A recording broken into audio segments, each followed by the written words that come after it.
Hello students, आप सभी का बहुत बहुत स्वागत है मेरे यूट्यूब चैनल जैक फाइटर्स में। तो स्टूडेंट्स, आज हम लोग करने वाले हैं क्लास 8 मैथ चैप्टर 9 प्रश्नावली 9.2 का सॉल्यूशन।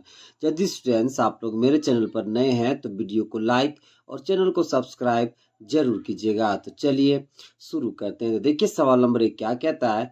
सविता की मासिक आय ₹6500 थी, उनकी आय में 5% की वृद्धि हुई। मासिक आय में कुल कितनी वृद्धि हुई? वृद्धि के बाद उसकी आय ज्ञात कीजिए। सबसे पहले सवाल को ध्यान से समझिए। सवाल क्या कह रहा है बाबू लोग? तो सवाल कह रहा है कि सविता की मासिक आय 6500 थी, उसकी आय में 5% की वृद्धि होती है। तो हमें दो सवालों का जवाब देना है मेरे प्यारे बच्चों। पहला सवाल कह रहा है कि मासिक आय में कुल कितनी वृद्धि हुई, और दूसरा सवाल हमें कह रहा है कि वृद्धि के बाद उसकी कुल आय कितनी होगी। ओके, तो इन दो सवालों का हमें जवाब देना है। तो सबसे पहले समझिए मेरे प्यारे बच्चों। देखिए, जब आप 6500 का 5% निकाल दोगे, क्या बोले कि जब आप 6500 का 5% निकाल दोगे तो जितना आएगा मेरे प्यारे बच्चों 6500 का 5%, वही आपका मासिक आय में कुल वृद्धि होगा। फिर आप उस वृद्धि को जब 6500 में जोड़ दोगे तो वृद्धि के बाद उसकी आय आपको पता चल जाएगी। तो चलिए सॉल्यूशन करते हैं। तो सबसे पहले जो दिया है उसे हम लिख लेंगे। तो क्या दे रखा है मेरे प्यारे बच्चों? तो सविता की मासिक आय 6500 और उसकी आय में वृद्धि 5%। तो इसे सबसे पहले हम लिख लेंगे। तो क्या लिखोगे मेरे प्यारे बच्चों? तो सबसे पहले आप लिखोगे दिया है। क्या लिखोगे बाबू लोग? दिया है। ओके, सबसे पहले क्या दिया है बताइए? सविता की मासिक आय 6500। तो उसे आप लिख लोगे। तो क्या लिखोगे? तो लिखोगे सविता की मासिक आय। मासिक आय वो कितना है मेरे प्यारे बच्चों? तो वो है आपका 6500 रुपए। ओके, अब देखिए आय में वृद्धि कितनी होती है? 5%। तो उसे भी आप लिख लोगे। तो क्या लिखोगे? तो लिखोगे मेरे प्यारे बच्चों आय में वृद्धि। ओके, वो कितना होता है? तो वो होता है 5%। ओके, अब चलिए हम लोग पहले सवाल का जवाब देते हैं। पहला सवाल क्या कह रहे हैं बाबू लोग? तो पहला सवाल कह रहा है मासिक आय में कुल वृद्धि हमें ज्ञात करना है। ओके, तो वो कैसे ज्ञात कर पाएंगे? तो जब आप 6500 का 5% निकाल दोगे, जितना आएगा मेरे प्यारे बच्चों तो वही आपका मासिक आय में कुल वृद्धि होगा। तो चलिए निकाल लेते हैं। तो सबसे पहले क्या लिखोगे? तो सबसे पहले लिखोगे मेरे प्यारे बच्चों, इसलिए बढ़ा हुआ आय। तो ये कैसे निकाल पाओगे? तो 6500 का आपको 5% निकालना पड़ेगा। तो क्या लिखोगे? तो लिखोगे 6500 का 5%। ओके, अब आगे कैलकुलेट करिए।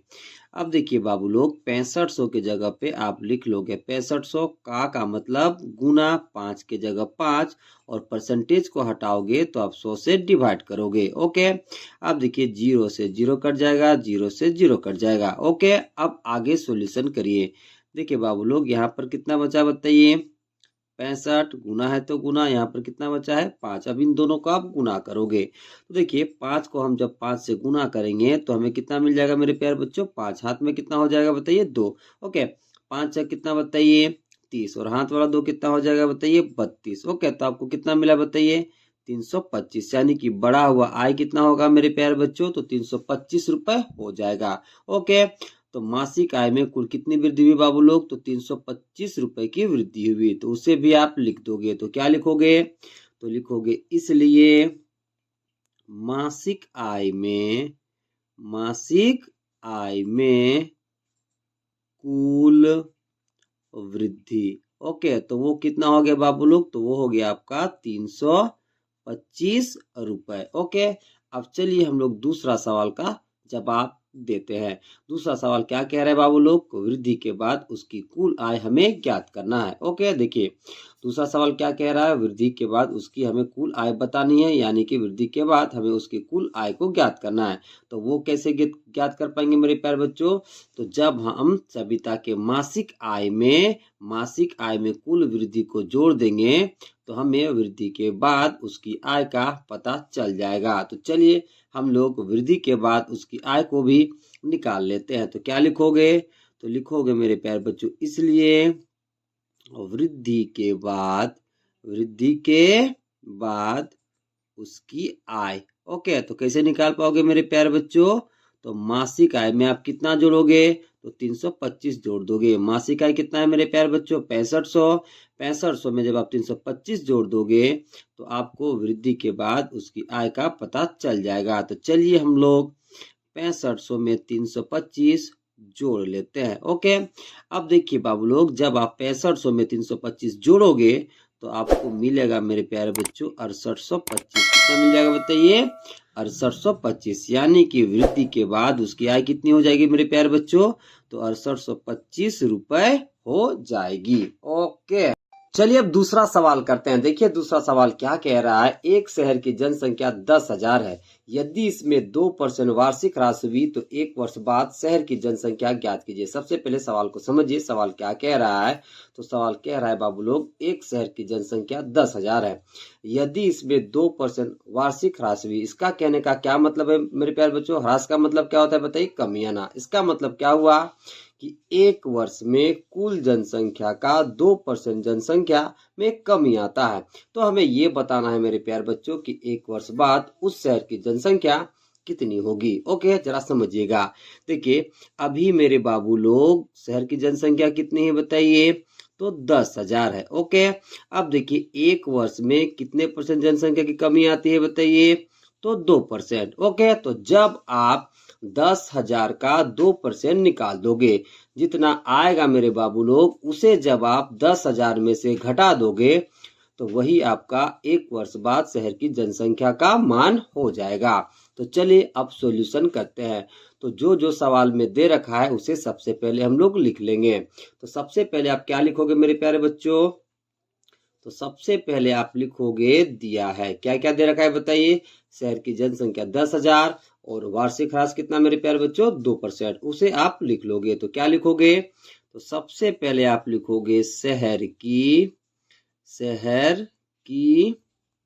जनसंख्या। वो कितना है मेरे प्यारे बच्चों? तो वो दे रखा है 10,000। ओके, और जनसंख्या में वार्षिक ह्रास कितना होता है मेरे प्यारे बच्चों? 2%। तो उसे भी आप लिख लोगे। तो क्या लिखोगे? तो लिखोगे जनसंख्या में वार्षिक ह्रास, और ब्रैकेट में आप लिख लोगे मेरे प्यारे बच्चों कमी। वो कितना होता है बताइए? 2%। ओके, तो चलिए सबसे पहले एक वर्ष में कितनी जनसंख्या की कमी आती है उसे हम लोग निकाल लेते हैं। तो वो कैसे निकाल पाओगे मेरे बाबू लोग? तो जब आप 10,000 का 2% निकाल दोगे, ओके, जितना आएगा वही एक वर्ष में जनसंख्या की कमी का वैल्यू होगा। तो चलिए निकाल लेते हैं। फिर उस वैल्यू को जब हम 10,000 में से घटा देंगे, ओके, और जितना आएगा वही मेरा एक वर्ष बाद उस शहर की जनसंख्या का मान होगा। तो चलिए निकालते हैं। तो क्या लिखोगे? तो लिखोगे इसलिए जनसंख्या में कमी। तो कैसे निकाल पाओगे मेरे प्यारे बच्चों? तो 10,000 का 2% निकालना पड़ेगा। तो क्या लिखोगे? तो लिखोगे 10,000 का 2%। ओके, चलिए अब आगे कैलकुलेट करते हैं। देखिए बाबू लोग, 10,000 के जगह क्या लिख लोगे? 10,000 का मतलब क्या? गुना 2 के जगह 2, और परसेंटेज को हटाओगे तो आप 100 से डिवाइड करोगे। अब देखिए 0 से 0 कट गया, 0 से 0 कट गया। ओके, अब आगे कैलकुलेट करिए। यहाँ पर कितना बचा बाबू लोग? तो यहाँ पर बचा 100। गुना है तो गुना, यहाँ 2 है तो 2। अब 100 को 2 से गुना करोगे तो आपको मिल जाएगा मेरे प्यारे बच्चों 200। यानी कि एक वर्ष में जनसंख्या की कितनी कमी आती है मेरे प्यारे बच्चों? तो 200। ओके, अब चलिए एक वर्ष बाद शहर की जनसंख्या का मान हम लोग निकाल लेते हैं। तो कैसे निकाल पाओगे? तो हमें 10,000 में से 200 घटाना पड़ेगा। जितना आएगा वही मेरा एक वर्ष बाद उस शहर की जनसंख्या का मान होगा। तो चलिए निकाल लेते हैं। तो क्या लिखोगे? तो लिखोगे इसलिए एक वर्ष बाद शहर की क्या लिख दोगे मेरे प्यारे बच्चों? जनसंख्या। क्या लिखोगे? एक वर्ष बाद शहर की जनसंख्या। तो 10,000 में से कितना घटाना पड़ेगा मेरे प्यारे बच्चों? 200। तो चलिए घटाते हैं। ओके, तो क्या लिखोगे? तो लिखोगे 10,000 -200। ओके, अब देखिए जब आप 10,000 में से 200 घटाओगे तो आपको मिलेगा 9800। कितना मिल जाएगा मेरे प्यारे बच्चों? 9800। यानी कि एक वर्ष बाद शहर की जनसंख्या कितनी हो जाएगी? तो 9800 हो जाएगी। ओके, चलिए अब तीसरा सवाल करते हैं। देखिए तीसरा सवाल क्या कह रहा है। एक बगीचे में कुल खड़े वृक्षों की संख्या 40 थी। आंधी आने के कारण 10 वृक्ष उखड़ गए। वृक्षों की संख्या में कितने प्रतिशत की कमी हुई? सबसे पहले सवाल को ध्यान से समझिए। सवाल क्या कह रहा है? तो सवाल कह रहा है बाबू लोग, एक बगीचे में कुल खड़े वृक्षों की संख्या 40 थी। आंधी आने के कारण 10 वृक्ष उखड़ जाते हैं। तो हमें ये बताना है बाबू लोग कि वृक्षों की संख्या में कितने प्रतिशत की कमी हुई। जरा ध्यान से समझिए। देखिए मेरे प्यारे बच्चों, बगीचे में कुल खड़े वृक्षों की संख्या कितनी थी बताइए? 40। कितनी थी बताइए? 40। आंधी जब आता है मेरे प्यारे बच्चों तो 10 वृक्ष उखड़ जाते हैं। कितना वृक्ष उखड़ जाते हैं मेरे प्यारे बच्चों? 10 वृक्ष। तो बताइए जब 10 वृक्ष उखड़ गए मेरे प्यारे बच्चों तो कितने वृक्षों की कमी आएगी 40 में से बताइए? तो 10 वृक्षों की कमी आएगी। ओके, हमें क्या निकालना है मेरे प्यारे बच्चों? तो वृक्षों की संख्या में कितने प्रतिशत की कमी हुई। तो ये कैसे निकाल पाओगे? तो देखिए मेरे प्यारे बच्चों, जिसका हम कमी प्रतिशत निकालते हैं ओके, उसको हम अंश के रूप में लिखते हैं और कुल को हम हर के रूप में लिखते हैं। फिर हम 100 से गुना कर देते हैं तो कमी प्रतिशत निकालने वाला का कमी प्रतिशत का वैल्यू हमें पता चल जाता है। तो जरा ध्यान से समझिए मेरे प्यारे बच्चों, हम किसका कमी प्रतिशत निकाल रहे हैं बताइए? तो वृक्षों का कमी प्रतिशत निकाल रहे हैं। तो चूंकि वृक्षों में कमी कितनी की हुई बताइए? तो 10 का। तो इसे आप अंश के रूप में लिखोगे। ओके, और कुल वृक्षों की संख्या को आप हर के रूप में लिखोगे। फिर आप जब 100 से गुना कर दोगे मेरे प्यारे बच्चों तो आपको वृक्षों की संख्या में कितने प्रतिशत की कमी हुई वो पता चल जाएगा। ओके, तो चलिए सबसे पहले इसे रफ में कैलकुलेट कर लेते हैं, फिर हम लोग सब्जेक्टिव सॉल्यूशन करेंगे। तो देखिए मेरे प्यारे बच्चों, 0 से 0 कट जाएगा, 5 दूना 10 हो जाएगा, 2 दूना 4 हो जाएगा, 2 पचे 10 हो जाएगा। अब 5 और 5 गुना होगा मेरे प्यारे बच्चों तो आपको उत्तर कितना मिल जाएगा? 25%। यानी कि वृक्षों की संख्या में 25% की कमी होगी। ओके, अब चलिए इसे सब्जेक्टिव सॉल्यूशन करते हैं। ओके, तो जो जो दे रखा है उसे सबसे पहले हम लोग लिख लेंगे। ओके, तो क्या क्या दे रखा है बताइए? तो दे रखा है एक बगीचे में कुल खड़े वृक्षों की संख्या 40 है, जिसमें आंधी आने के कारण 10 वृक्ष उखड़ जाते हैं। तो इन दोनों को सबसे पहले हम लोग लिख लेंगे। तो क्या लिखोगे मेरे प्यारे बच्चों? तो लिखोगे सबसे पहले दिया है। ओके, क्या क्या दे रखा है? तो दे रखा है मेरे प्यारे बच्चों सबसे पहले कुल वृक्षों की संख्या। कुल वृक्षों की संख्या वो कितना दिया है मेरे प्यारे बच्चों? तो वो दे रखा है 40। ओके, अब देखिए आंधी आने पर कितना वृक्ष उखड़ जाते हैं बताइए? 10। तो उसे भी आप लिख लोगे। तो क्या लिखोगे? तो लिखोगे आंधी आने के कारण, आंधी आने के कारण उखड़े वृक्ष, उखड़े वृक्ष, या फिर आप लिखोगे वृक्ष में कमी, वृक्ष में कमी। तो ये कितना होता है मेरे प्यारे बच्चों? तो ये होता है 10। ओके, अब चलिए हम लोग वृक्षों की संख्या में कमी प्रतिशत निकाल लेते हैं। तो वो हम कैसे निकालते हैं मेरे प्यारे बच्चों? जिसका हम कमी प्रतिशत निकालते हैं उसको हम अंश के रूप में लिखते हैं और कुल को हम लोग हर के रूप में लिखते हैं। फिर जब हम इसे 100 से गुना कर देंगे तो वो कमी प्रतिशत के रूप में हमें मिल जाएगा। तो चलिए निकालते हैं। और वृक्षों की संख्या में कमी प्रतिशत, तो क्या लिखोगे? तो लिखोगे इसलिए वृक्षों की संख्या में प्रतिशत कमी।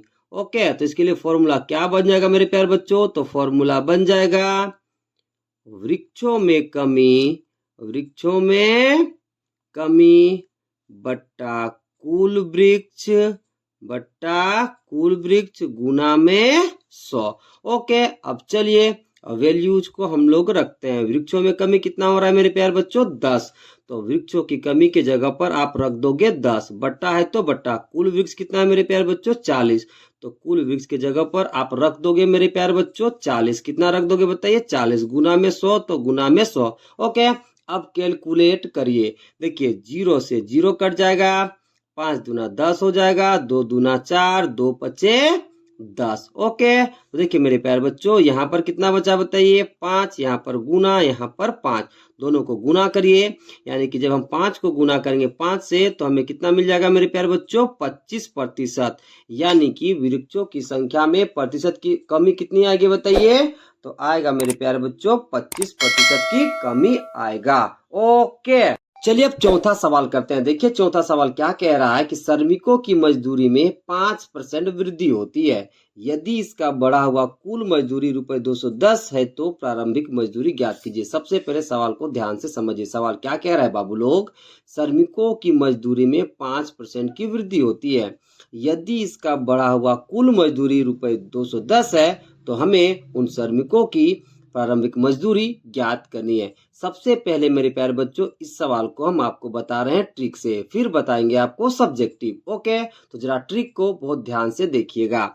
मान लेते हैं मेरे प्यारे बच्चों कि उन श्रमिकों की प्रारंभिक मजदूरी 100 रुपए है। ओके, अब देखिए जब इसकी मजदूरी में 5% की वृद्धि होगी, जब इसकी मजदूरी में 5% की वृद्धि होगी तो वो कितना हो जाएगा बाबू लोग, तो वो हो जाएगा 105 रुपए। कितना हो जाएगा बताइए, 105 रुपए। अब जरा समझिए, मेरे अनुसार बढ़ा हुआ कुल मजदूरी कितना हो गया, 105, और सवाल के अनुसार बढ़ा हुआ कुल मजदूरी कितना है बाबू लोग, 210। तो ये दोनों आपस में बराबर होगा। क्यों, क्योंकि ये भी बढ़ा हुआ कुल मजदूरी है जो कि मेरे अनुसार है, और 210 बढ़ा हुआ मजदूरी प्रश्न के अनुसार है, इसलिए दोनों आपस में बराबर होगा। यानी कि 105 210 के इक्वल हो जाएगा। ओके, हमें वैल्यू निकालना है मेरे प्यारे बच्चों 100 का।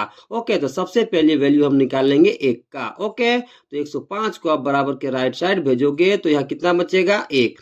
अब देखिए 105 बराबर के राइट साइड जब आ जाएगा तो कितना हो जाएगा, तो हो जाएगा 210 बटा में 105। अब आप दोनों तरफ 100 से गुना कर दोगे, यानी कि इधर भी 100 से गुना करोगे और इधर भी 100 से गुना करोगे। तो जब यहाँ 100 से गुना करोगे तो आपको मिलेगा 100, और यहाँ जब 100 से गुना करोगे तो आपको मिलेगा मेरे प्यारे बच्चों 210 बट्टा में 105 गुना में 100। ओके, इसे कैलकुलेट करिए। देखिए 105 गुना कितना हो जाएगा मेरे प्यारे बच्चों, 210। अब इन दोनों को गुना करिए। ओके, तो जब आप 2 को गुना करोगे 100 से तो आपको कितना मिलेगा, 200। यानी कि उन श्रमिकों की प्रारंभिक मजदूरी कितनी होगी बताइए, तो 200 होगी। ओके, तो चलिए अब इसका सब्जेक्टिव सॉल्यूशन करते हैं। तो देखिए मेरे प्यारे बच्चों, अभी हमें नहीं पता कि श्रमिकों की प्रारंभिक मजदूरी कितनी है, तो प्रारंभिक मजदूरी निकालने के लिए हमें मानना पड़ेगा। तो हम मान लेंगे मेरे प्यारे बच्चों कि श्रमिकों की प्रारंभिक मजदूरी बराबर x। फिर हम प्रश्नानुसार सॉल्यूशन करेंगे तो हमें श्रमिकों की प्रारंभिक मजदूरी का पता चल जाएगा। तो चलिए सबसे पहले जो सवाल में दे रखा है उसे लिख लेते हैं, फिर हम लोग प्रश्नानुसार सॉल्यूशन करेंगे। ओके, देखिए मेरे प्यारे बच्चों, सवाल में क्या क्या दे रखा है, तो श्रमिकों की मजदूरी में 5% वृद्धि होती है और उसका बढ़ा हुआ कुल मजदूरी 210 रुपए है। तो इसे सबसे पहले आप लिख लोगे, तो क्या लिखोगे, तो सबसे पहले लिखोगे मेरे प्यारे बच्चों दिया है।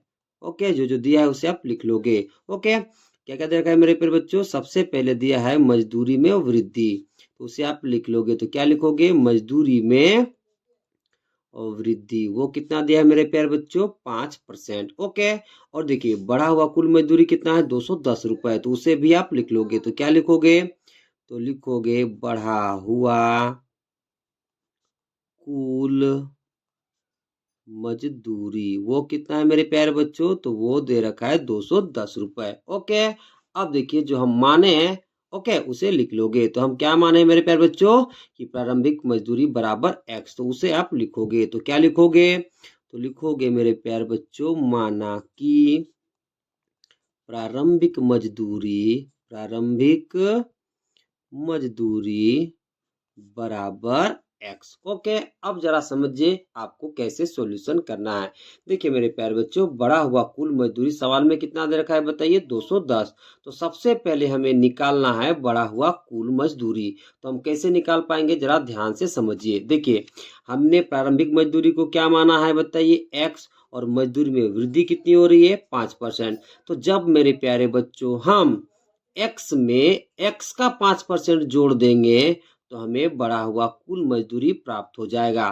क्या बोले कि जब हम x में x का 5% जोड़ देंगे तो हमें बढ़ा हुआ कुल मजदूरी प्राप्त हो जाएगा। फिर मेरे अनुसार जितना बढ़ा हुआ कुल मजदूरी आएगा और सवाल के अनुसार जितना बढ़ा हुआ कुल मजदूरी होगा वो दोनों आपस में बराबर होगा, क्योंकि बढ़ा हुआ मजदूरी बराबर बढ़ा हुआ मजदूरी। फिर हम सॉल्यूशन करेंगे तो हमें x का वैल्यू पता चल जाएगा, यानी कि प्रारंभिक मजदूरी का वैल्यू पता चल जाएगा। तो सबसे पहला काम आपको क्या करना है, तो बढ़ा हुआ कुल मजदूरी निकालना है। तो चलिए निकालते हैं। तो क्या लिखोगे, तो लिखोगे इसलिए बढ़ा हुआ कुल मजदूरी। तो ये कैसे निकाल पाओगे मेरे प्यारे बच्चों, तो आपको करना पड़ेगा, देखिए x में आपको जोड़ना पड़ेगा मेरे प्यारे बच्चों x का 5%। देखिए बढ़ा हुआ मजदूरी निकालने के लिए आपको क्या करना पड़ेगा, तो x प्लस x का 5% करना पड़ेगा, यानी कि जब आप x में x का 5% जोड़ दोगे तो आपको बढ़ा हुआ कुल मजदूरी प्राप्त हो जाएगा। क्यों, क्योंकि देखिए अभी हमने प्रारंभिक मजदूरी को क्या माना है बताइए x, और मजदूरी में वृद्धि कितनी हो रही है बताइए 5%, यानी कि x का ही 5% बढ़ेगा। ओके, देखिए जब हम x में x का 5% जोड़ देंगे तो हमें क्या मिल जाएगा, बढ़ा हुआ कुल मजदूरी। ओके, तो चलिए बढ़ा हुआ कुल मजदूरी का मान हम लोग निकालते हैं। तो देखिए मेरे प्यारे बच्चों x के जगह x, प्लस के जगह प्लस, x के जगह x का मतलब गुना, 5 के जगह 5, और परसेंटेज को हटाओगे तो आप डिवाइड करोगे मेरे प्यारे बच्चों 100 से। किसे डिवाइड करोगे बताइए, 100 से। अब देखिए मेरे प्यारे बच्चों 1 पचे कितना हो जाएगा 5, और 20 पचे कितना हो जाएगा बताइए 100। ओके, अब आगे कैलकुलेट करिए। देखिए x के जगह x, यहाँ प्लस के जगह प्लस। ओके, अब x गुना होगा 1 से तो आपको कितना मिलेगा, x बट्टा में कितना है बताइए 20। अब देखिए मेरे प्यारे बच्चों यहाँ बट्टा में कितना है बताइए 20। अब देखिए यहाँ बट्टा के रूप में कुछ है तो कितना है बताइए 1। ओके, अब जरा समझिए, देखिए 1 और 20 का आप एलसीएम लोगे तो आपको कितना मिलेगा 20। अब देखिए 1 20 से 20, तो 20 गुना होगा x से तो आपको मिल जाएगा 20x। ओके, यहाँ प्लस है तो प्लस। अब देखिए 20 से कम 20, तो 1 गुना होगा x से तो आपको मिलेगा x। ओके, अब देखिए 20x में जब x जोड़ेंगे तो हमें मिलेगा मेरे प्यारे बच्चों 21x बट्टा में 20 है तो 20। ओके, अब जरा समझिए मेरे प्यारे बच्चों, मेरे अनुसार बढ़ा हुआ कुल मजदूरी कितना आ गया 21x बट्टा 20, और सवाल के अनुसार बढ़ा हुआ कुल मजदूरी कितना है मेरे प्यारे बच्चों 210। तो ये दोनों आपस में बराबर होगा। क्यों, क्योंकि दोनों ही बढ़ा हुआ कुल मजदूरी है। ओके, इसलिए लिखोगे मेरे प्यारे बच्चों आप सबसे पहले प्रश्नानुसार। क्या लिखोगे बताइए, प्रश्नानुसार। ओके, फिर आप कोमा लगा दोगे। एक तरफ लिखोगे मेरे प्यारे बच्चों बढ़ा हुआ कुल मजदूरी, बढ़ा हुआ कुल मजदूरी। ओके, फिर आप बराबर लिखो, बराबर के इस पार भी आप लिखोगे मेरे प्यारे बच्चों बढ़ा हुआ कुल मजदूरी, कुल मजदूरी। ओके, ये मेरे अनुसार बढ़ा हुआ मजदूरी होगा कुल, और ये सवाल के अनुसार बढ़ा हुआ कुल मजदूरी होगा। तो चलिए दोनों को बराबर करते हैं। तो मेरे अनुसार बढ़ा हुआ कुल मजदूरी कितना है मेरे प्यारे बच्चों, तो वो है आपका 21x बट्टा में 20। ओके, बराबर, और बढ़ा हुआ मजदूरी सवाल के अनुसार कितना है मेरे प्यारे बच्चों 210। ओके, अब आगे कैलकुलेट करिए। देखिए मेरे प्यारे बच्चों अब आपको क्या करना है, तो अब आपको अचर पद को एक तरफ करना है और चर पद को एक तरफ करना है। कैसे कर पाओगे ध्यान से समझिए। देखिए बराबर के लेफ्ट साइड यानी कि एलएचएस वाला पार्ट में 20 भागा के रूप में है और 21 x के साथ गुना के रूप में है। तो इन दोनों को मेरे प्यारे बच्चों हमें ले जाना है बराबर के राइट साइड। तो देखिए चूंकि 20 बराबर के लेफ्ट साइड भागा के रूप में है, तो जब हम इसे ले जाएंगे मेरे प्यारे बच्चों बराबर के राइट साइड तो ये बदल जाएगा गुना के रूप में। और फिर चूंकि 21 x के साथ गुना के रूप में है, तो इसे हम जब ले जाएंगे मेरे प्यारे बच्चों बराबर के राइट साइड तो ये बदल जाएगा भागा के रूप में। तो जब हम ऐसा करेंगे तो अचर पद एक तरफ हो जाएगा और चर पद एक तरफ हो जाएगा। तो चलिए करते हैं। तो सबसे पहले 20 को हम बराबर के राइट साइड ले जाते हैं। ओके, तो चूंकि 20 बराबर के लेफ्ट साइड भागा के रूप में है यानी कि लेफ्ट वाला पार्ट में भागा के रूप में है, तो जब इसे हम ले जाएंगे बराबर के राइट साइड तो ये बदल जाएगा गुना के रूप में। ओके, फिर हम 21 को ले जाएंगे। तो चलिए सबसे पहले 20 को ले जाते हैं। तो देखिए जब 20 को हम बराबर के राइट साइड ले जाएंगे तो यहाँ कितना बचेगा मेरे प्यारे बच्चों 21x। ओके, यहाँ कितना है बताइए बराबर के इधर 210। अब 20 बराबर के राइट साइड आएगा मेरे प्यारे बच्चों तो ये हो जाएगा गुना के रूप में। ओके, अब चलिए 21 को बराबर के राइट साइड ले जाते हैं। तो देखिए मेरे प्यारे बच्चों 21 x के साथ गुना के रूप में, तो जब इससे हम बराबर के राइट साइड ले जाएंगे तो ये बन जाएगा भागा के रूप में। तो यह कितना बचेगा x। ओके, इधर कितना हो जाएगा 210 गुना में 20। ओके, अब 21 बराबर के राइट साइड जब आएगा तो ये बन जाएगा भागा के रूप में। ओके, इसे कैलकुलेट करिए। देखिए 21 से कम कितना हो जाएगा 21, और 21 जीरो कितना हो जाएगा 0। ओके, अब देखिए आपको वैल्यू कितना मिला मेरे प्यारे बच्चों, तो वैल्यू मिला 10 गुना में 20। इसे कैलकुलेट करोगे यानी कि 10 को जब गुना करोगे 20 से तो आपको कितना मिलेगा 200। यानी कि x का वैल्यू हमें कितना निकल गया मेरे प्यारे बच्चों, तो 200 निकल गया। ओके, और प्रारंभिक मजदूरी को हमने कितना माना था x, इसलिए प्रारंभिक मजदूरी कितनी हो जाएगी, तो 200 हो जाएगा। ओके, तो क्या लिखोगे, तो लिखोगे मेरे प्यारे बच्चों, इसलिए प्रारंभिक मजदूरी बराबर कितना हो जाएगा बताइए, तो 200 हो जाएगा, जैसा कि आपको ट्रिक में भी बताए थे। तो इस प्रकार से मेरे प्यारे बच्चों इस सवाल का आप सॉल्यूशन आराम से निकाल सकते हो। ओके, तो सॉल्यूशन से घबराना नहीं है, बस ध्यान से इसका सॉल्यूशन करोगे तो आपको आराम से आंसर मिल जाएगा। ओके।